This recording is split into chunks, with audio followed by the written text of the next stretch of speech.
Masih soal kematian dan kebangkitan Tuhan Yesus. Lewati hal yang pahit dengan lapang dada.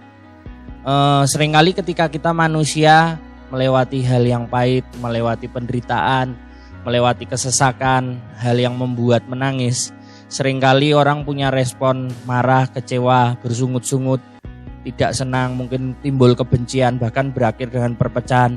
Dan mungkin dunia menganggapnya itu adalah hal wajar. Tapi firman berkata bahwa kita harus lapang dada untuk lewati hal yang pahit. Gimana sih caranya supaya kita bisa lapang dada melewati hal yang pahit? Kita perlu tahu yang pertama bahwa Allah kita adalah Allah Immanuel, Allah yang menyertai setiap kita. Bangsa Israel ketika dikejar-kejar oleh bangsa Mesir, keluar dari bangsa Mesir, bangsa Israel terpepet, terpojok, di depannya laut, dan Allah menyertai bangsa Israel. Tuhan membuat mujizat, laut dibelah oleh Tuhan, dan mereka bisa lolos dari kejaran bangsa Mesir. Sama halnya juga ketika Sadra, Mesak, dan Abednego ketika menghadapi dapur api, karena mereka mengambil keputusan untuk tetap menyembah Tuhan dan tidak mau menyembah patung buatan Raja Nebukadnezar. Sadra, Mesak, dan Abednego juga disertai Tuhan. Ketika mereka dilemparkan ke dalam dapur api, bahkan yang melempar itu sampai mati.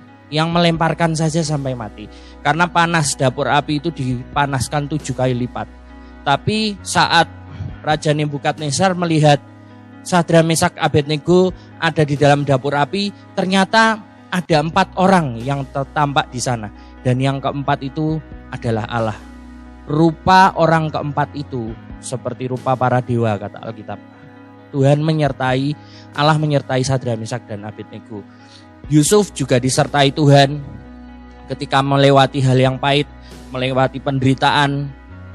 Yusuf disertai Tuhan ketika dimusuhi oleh saudara-saudaranya, ketika dia tinggal di rumah Potifar, kemudian dia harus dijebloskan ke dalam penjara, dia disertai Tuhan.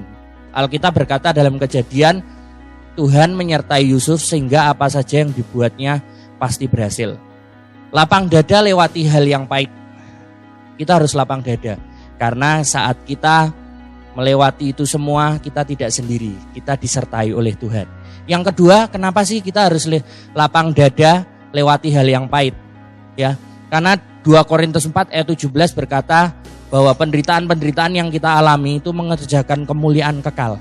Apa yang kita alami itu adalah penderitaan ringan yang mengerjakan kemuliaan yang jauh melebihi penderitaan yang kita alami.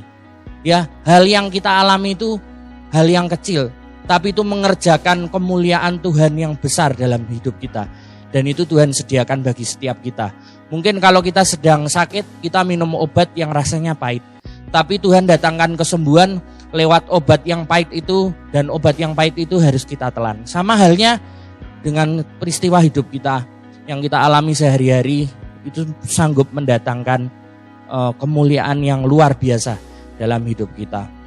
Mungkin dalam hidup kita, dalam hubungan dengan pasangan hidup kita, dengan sahabat-sahabat kita, dengan komunitas kita, kadang Tuhan izinkan ada gesekan terjadi, ya, Tuhan izinkan ada konflik terjadi. Tapi kalau kita berespon benar, ada pengampunan di dalamnya, ada saling pengertian, ada unity kembali, ya. Seringkali kualitas hubungan itu jauh makin lebih baik setelahnya. Sesudahnya akan lebih baik, ya. Lagi pula penderitaan-penderitaan yang kita alami itu penderitaan-penderitaan kecil. Alkitab berkata juga pencobaan-pencobaan yang kita alami itu pencobaan-pencobaan yang biasa, tidak melebihi kekuatan kita. Allah setia, Dia tidak membiarkan kita dicobai lebih dari kekuatan kita. Allah akan menemani kita, Allah akan memberikan kekuatan kepada kita sehingga kita dapat menanggungnya. Ya, itulah kenapa kita harus lapang dada lewati hal yang pahit. Kemudian hal berikutnya tentang kebangkitan Tuhan Yesus. Satu hal yang merema dari Paskah kemarin adalah kita ditebus, ketidaktaatan kita ditebus oleh ketaatan Tuhan untuk menjalani salib. Ketaatan untuk menjalani salib adalah satu hal yang tidak mudah. Tuhan sendiri berkata, kalau boleh cawan ini biarkan lalu. Tapi Bukan kehendakku yang jadi, biar kehendak Bapa saja yang jadi. Tuhan sendiri, Yesus sendiri rasanya tidak mampu. Tapi sekali lagi Yesus memilih untuk taat.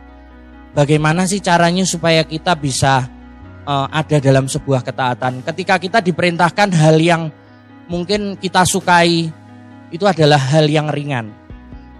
Kita diperintahkan ke satu tempat yang kita sukai, itu mungkin hal yang gampang. Tapi bagaimana kalau kita ada dalam keadaan seperti Yunus? Kita diperintahkan ke tempat yang kita tidak sukai. Atau mungkin hal-hal yang berat, mungkin secara keluarga tidak mendukung.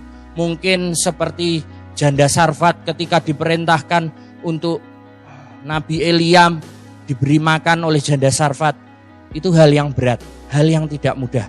Makanan yang dimiliki oleh janda Sarfat adalah makanan yang terakhir. Sesudah itu dia dan anaknya akan mati. Apakah kita akan dengan mudah untuk taat? Ya. Alkitab 1 Yohanes 5 ayat 3 berkata bahwa inilah kasih kepada Allah, yaitu kita mematuhi perintah-perintahnya. Dan perintah-perintahnya itu tidaklah berat. Perintah-perintah Tuhan itu tidak berat, perintah-perintah itu ringan ketika kita punya kasih akan Allah. Di hari Paskah ini kita minta kasih yang daripada Tuhan. Kita minta kasih Tuhan kembali untuk ada dalam hidup kita supaya kita bisa taat. Ketika kita taat, maka hal berat pun akan jadi ringan. Hal yang sesungguhnya tidak mungkin akan jadi mungkin. Ya, ketika kita punya anak kita harus sekolah, harus kuliah di tempat yang sangat mahal mungkin, ya. Mungkin secara manusia keuangan itu rasanya tidak mungkin, tapi karena cinta, ya, akhirnya kita bisa. Dan semuanya itu karena cinta. Yang kedua, Yesus memiliki sebuah kerelaan. Ketika dia disalib, dia memiliki sebuah kerelaan. Dia rela disalib. Dia difitnah, dia dikhianati oleh murid-muridnya. Dia tidak mengklarifikasi banyak tuduhan-tuduhan yang dilontarkan terhadap oleh orang-orang terhadap Tuhan Yesus. Dia tidak mengklarifikasi. Dia rela menjalani itu semua. Ya. Yang kedua, kuncinya supaya kita bisa taat, kita harus punya kerelaan. Biarkan kerelaan itu mengalir dalam setiap hidup kita juga.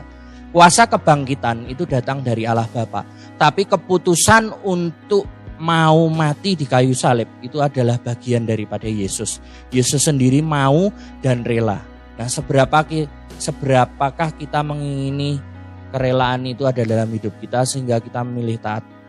Tentunya ini tidak mudah. Tapi ketika kita mau rela, ketika kita mau, maka Tuhan yang akan memberikan kerelaan itu dalam hidup kita. Anugerah Tuhan besar buat setiap kita, ya, dan kita semua pasti akan dimampukan. Tuhan Yesus memberkati.